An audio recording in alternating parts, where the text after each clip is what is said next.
On January the 6th, 1957, Elvis Presley appeared on The Ed Sullivan Show for the third and final time. A year earlier, he was virtually unknown outside of the South, where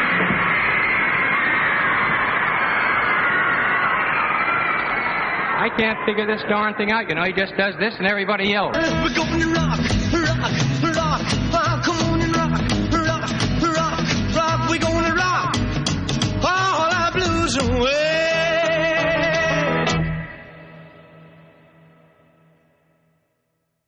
this young man, born in Tupelo, Mississippi, and raised in Memphis, Tennessee, was an unlikely hero. Shy as a teenager, he was a very different kind of performer when he burst onto the national scene 1 year earlier with a series of appearances on Jimmy and Tommy Dorsey's stage show. Now we'd like to present an entertainer whose provocative style has kicked up a storm all around the country. The one and only Elvis Presley. Ooh, baby, baby, baby, baby, baby, baby, baby, baby, baby, baby, baby, baby, come back, baby, I wanna play house with you.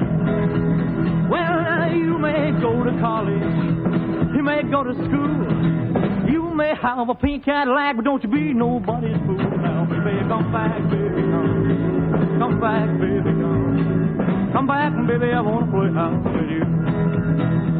Well, listen, let me tell you, baby, what I'm talking about. Come on back to meet the little girl so we can play some house. Now, baby, come back, baby, come back, baby, come back, baby, I wanna play house with you. Hit it!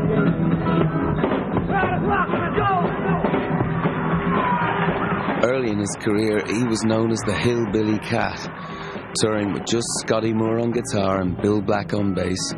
By now, DJ Fontana had been playing drums with the group for almost 6 months. Baby, baby, baby, baby, come back, baby, I wanna play house with you. Yeah. One look at the crowd's reaction will tell you that the world was not yet ready for rock and roll. There may be amusement, but there's very little in the way of entering into the spirit of the music. And yet rock and roll, or the white teenager's embrace of rhythm and blues, was already well established by the time Elvis Presley made his national television debut. In his own hometown, DJ Dewey Phillips, seen here with Elvis's high school classmate George Klein, was a hero to both black and white teenagers for putting together precisely this musical mix. It was Dewey Phillips who broke Elvis's first record on his Red Hot and Blue show. I'm leaving town, baby. I'm leaving town for sure. Well, then you won't be bothered with me hanging round your door, but that's all right. That's all right. That's all right, now, mama. Anyway, do. Da-da-dee, dee, dee, dee. This rare early footage, shot at Magnolia Gardens in Houston in August 1955, may be the first glimpse we have of Elvis on film. Elvis Presley was, in many ways, in the right place at the right time. No one could have invented a more perfect crossroads than Memphis in 1954, where black blues from Mississippi mixed with wide-open gospel and hillbilly traditions.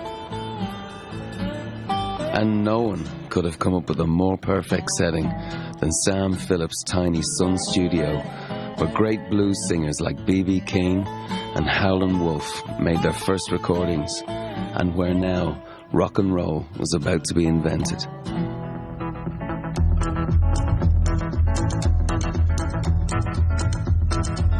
Train I ride, 16 coaches long. Train I ride, 16 coaches long. Well, that long black train got my baby and gone. Train, train. This was supposed to be the standard American post-war dream. Every family was thought to aspire to 2.7 kids, a home in the suburbs, and 2 cars in every garage.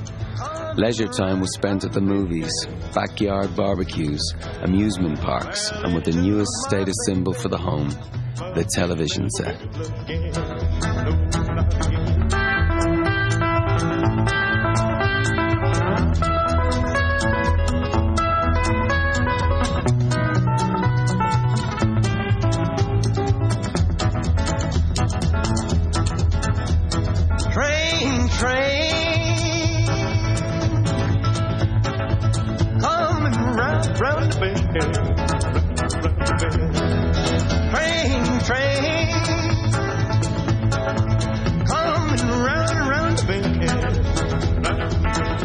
Elvis might never have been anything more than a regional sensation, a legend like the blues singer Robert Johnson, with silent footage from his appearances in Lubbock and Houston's Magnolia Gardens, the only testimony to an electrifying charm, if he hadn't been taken up by a highly improbable champion.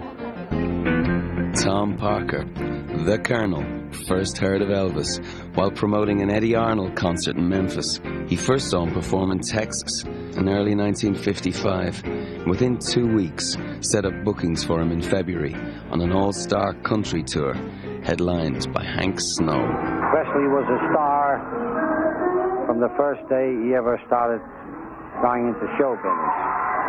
I think anyone could have helped him that knows something about show business. I think my experience and in a small way handling his future with making contracts where perhaps someone would offer a certain amount of money and I thought this artist was worth more and I held out for my price. I've lost some deals, but I gained some others by waiting.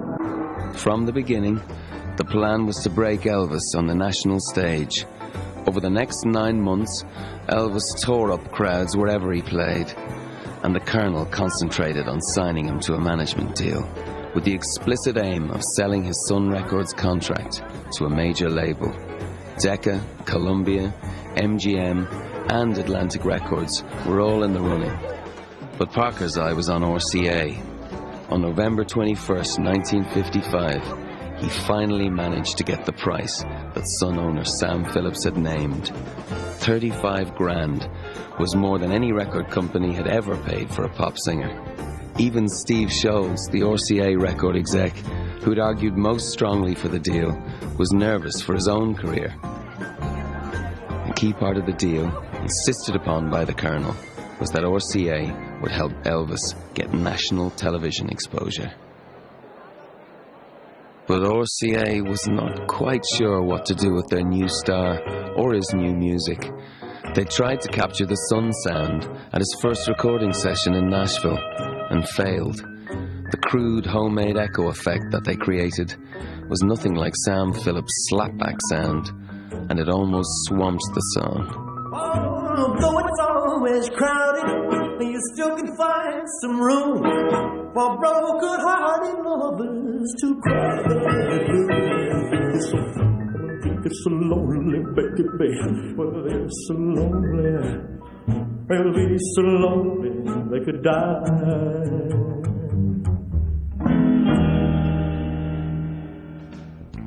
When the record failed to immediately take off, RCA had Elvis record Blue Suede Shoes, a breakaway hit on Sun for the new Sam Phillips discovery, Carl Perkins. RCA was afraid they might have signed the wrong man.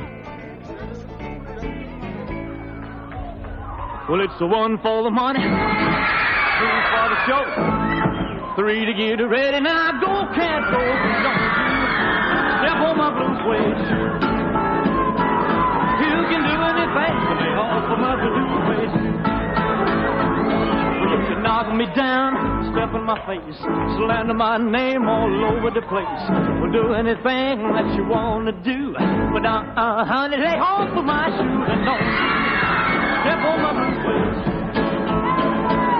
You can do anything but lay off of my blue suede shoe. The next logical step was the movies. independent producer Hal Wallace got in touch with Colonel Parker after Elvis's first stage show appearance. They arranged for him to make a screen test at Paramount with character actor Frank Phelan when Presley was out on the coast to do the Milton Berle show. He performed 2 scenes from The Rainmaker, and within a week he'd signed a 7-year option with Wallace, beginning with a salary of $15,000 for his first picture. I've had people ask me, was I going to sing in the movies? I'm not. And I wouldn't care too much about singing in the movies. After appearing on The Berle Show, Elvis played one-nighters throughout Texas and the Southwest for the first 3 weeks of April, then opened in Las Vegas. He was booked into the Venus Room of the New Frontier Hotel as an extra added attraction, billed as the atomic-powered singer. But for the first time since his appearance on the very first Dorsey show, Elvis failed to electrify his audience, who were middle-aged for the most part, and who had come to see the Freddie Martin Orchestra and comedian Shecky Greene. Except for a special matinee performance, Elvis's teenage fans couldn't get in to see the show. But Elvis fell in love with Las Vegas anyway. He loved the glamour, loved the nightlife, and he went to every show he could. He saw the Four Lads, Liberace, Johnny Ray, and at the Sands Hotel, he caught a lounge act called Freddie Bell and the Bell Boys. Bell had a song that appealed to Elvis, and it went over well with his audience. At first, Elvis thought of it simply as a novelty number that he could include to wind up his live performances. But when he performed it on the Milton Berle show on June the 5th, the reaction was instantaneous.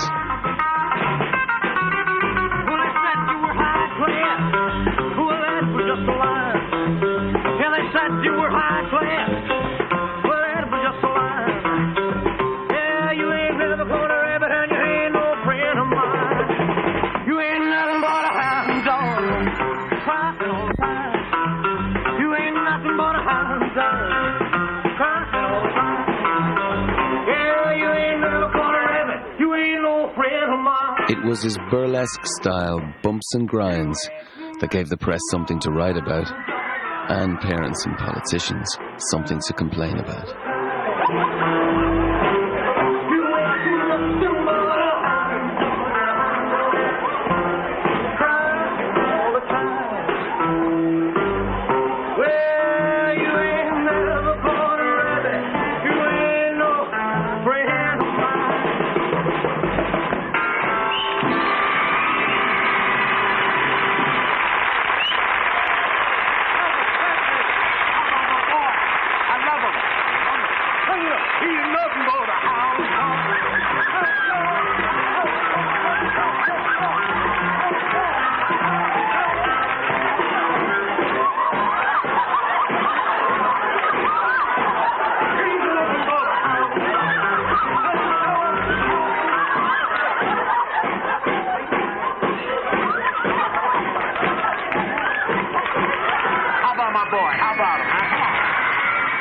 Over the next few weeks, Elvis suddenly became a figure of national controversy.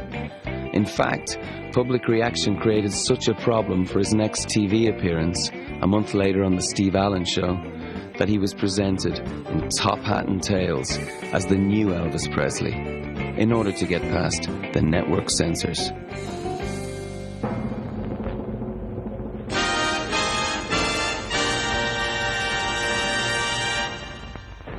We want to do a show the whole family can watch and enjoy, and we always do. And tonight we are presenting Elvis Presley in his, what you might call his first comeback. And at this time it gives me extreme pleasure to introduce the new Elvis Presley. Here he is.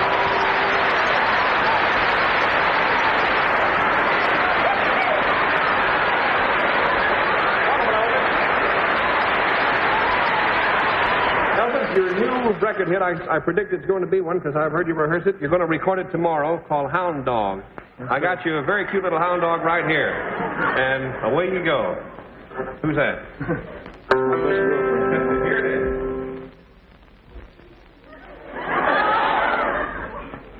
You ain't nothing but a hound dog, crying all the time.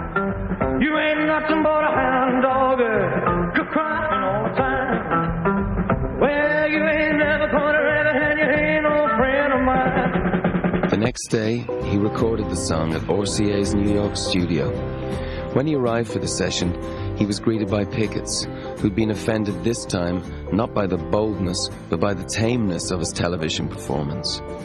The recording session, though, was a major breakthrough for Elvis. For the first time, he took charge of an RCA session, and in effect became the producer.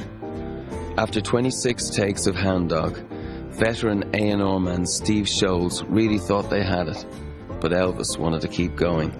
Finally, after 2 hours and 31 takes, Elvis declared himself satisfied. Then he did 28 takes of a new song by rhythm and blues singer Otis Blackwell called Don't Be Cruel. 2 days later, on July 4th, he appeared in Memphis at Russwood Park, where he assured his hometown fans, "Those people in New York are not going to change me none." At 12th, Ed Sullivan, who had been trounced in the ratings by Steve Allen the previous Sunday night, announced that he'd signed Elvis Presley for 3 appearances for the unprecedented sum of $50,000. Sullivan, who'd previously stated that he wouldn't have Elvis Presley on his show at any price, buckled under to the Presley hysteria. It might have seemed like an odd match. The Ed Sullivan Show represented vaudeville's last stand, and rock and roll was about to put the final nail in that coffin. But Sullivan believed in variety. He'd always presented every kind of music on his show, from opera to gospel, from Beethoven to Broadway, and even to, well, rhythm and blues. Now, ladies and gentlemen, as everybody knows, Harlem, whenever any new musical trend has evinced itself in the popular field, whether it's the Charleston or the Black Bottom or any of the rhythm songs, the first area to find out about it in advance is Harlem. A couple of weeks ago, I went up in Harlem. I'd seen these shots in the newsreels about thousands of people jamming the streets around Frank Shiffin's Apollo Theater, all trying to get in to see Dr. Jive's rhythm and roll, rhythm and color, rhythm and blues. So here is Dr. Jive. I want you to meet this young disc jockey from WWRL. Now, Doctor, you tell him about it, will you? Thank you. Thank you, ladies and gentlemen. We have a lot of wonderful recording stars with us. To get rolling, I'd like to present a wonderful folk blues singer. Here is Bo Diddley. 6 weeks.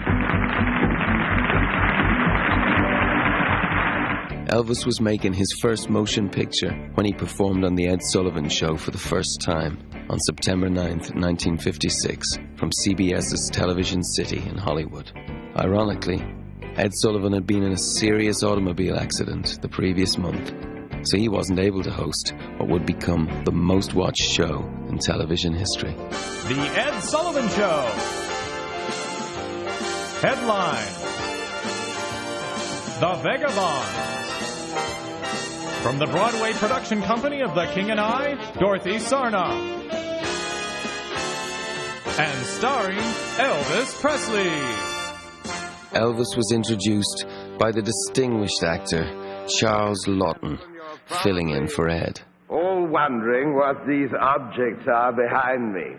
I have a very good answer for you. I'm going to tell you, rather. They're gold records. Now, these gold records, 4 of them, have been awarded to a singing star that you're going to meet in a moment. You know very well who I'm talking about. I'm talking about Elvis Presley. And these gold records are a tribute to the fact that 4 of his recordings have each sold more than 1 million copies. And this, by the way, is the first time in record-making history that a singer has hit such a mark in such a short time. At the very first opportunity, Ed Sullivan will award these gold records to him personally, but now it's time to meet the singer I've been talking about, and so away to Hollywood to meet Elvis Presley.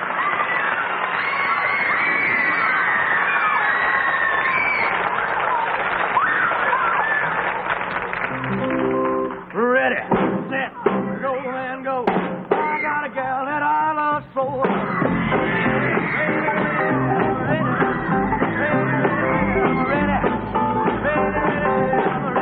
Ready to rock and roll. Going down to the corner, pick on my sweetie pie. She's my rock and roll baby. She's out for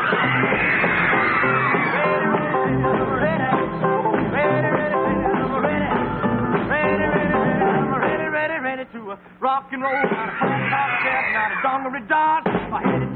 gym to the sock hop ball. Jumping, the cats are going wild. The music really send my day.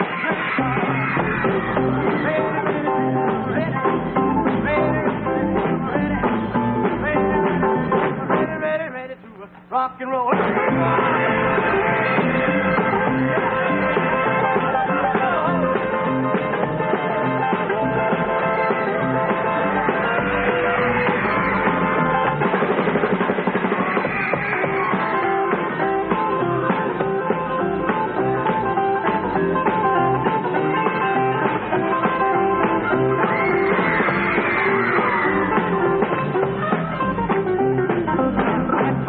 Not a donglery dog. I didn't want to gym to the sock hop ball. The dogs really jumping, the cats are going wild. The music really in my days is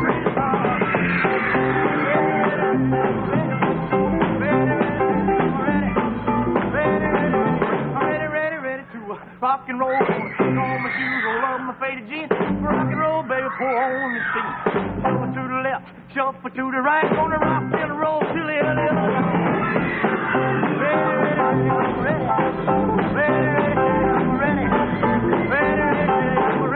Ready to rock and roll.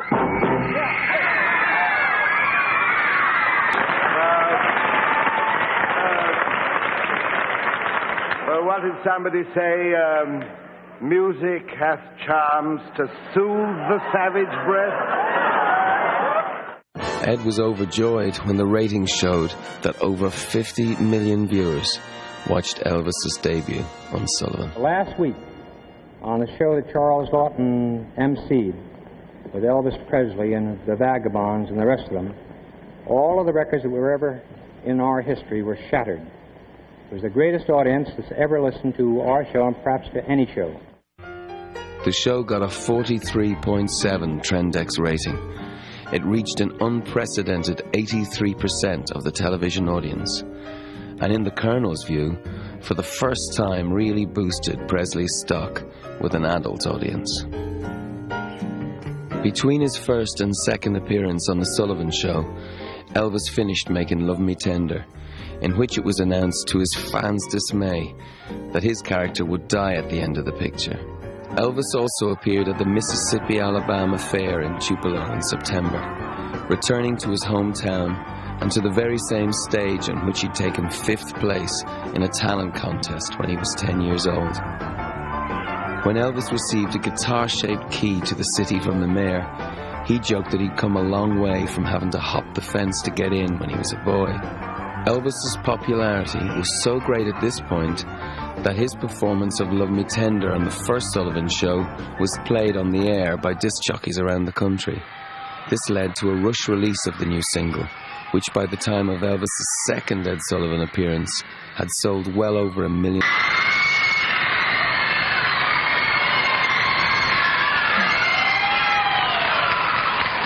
Now, Elvis is going to be back in just a couple of minutes. Oh, yeah. Wonderful. Come on, Elvis.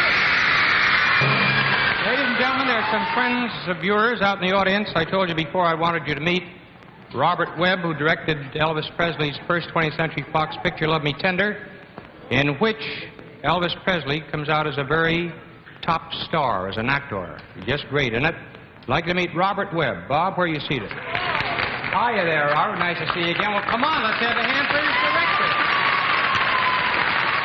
Thank you very, very much. And now, ladies and gentlemen, back to our stage, Elvis Presley. By now, his mastery of his audience and enjoyment of it was complete. Thank you very much.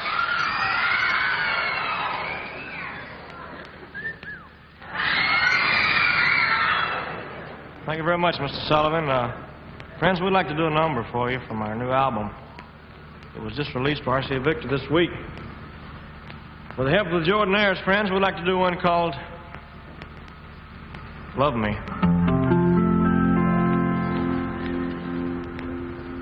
It's a new one on there, isn't it? Treat me like a fool. Treat me love me.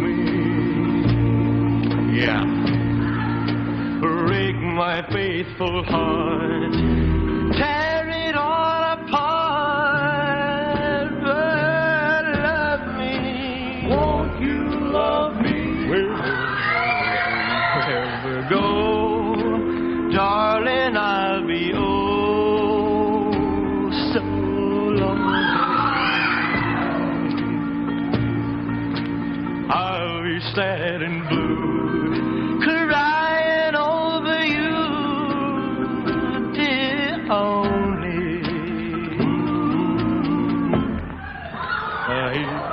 He's somebody I would beg and steal, beg and steal,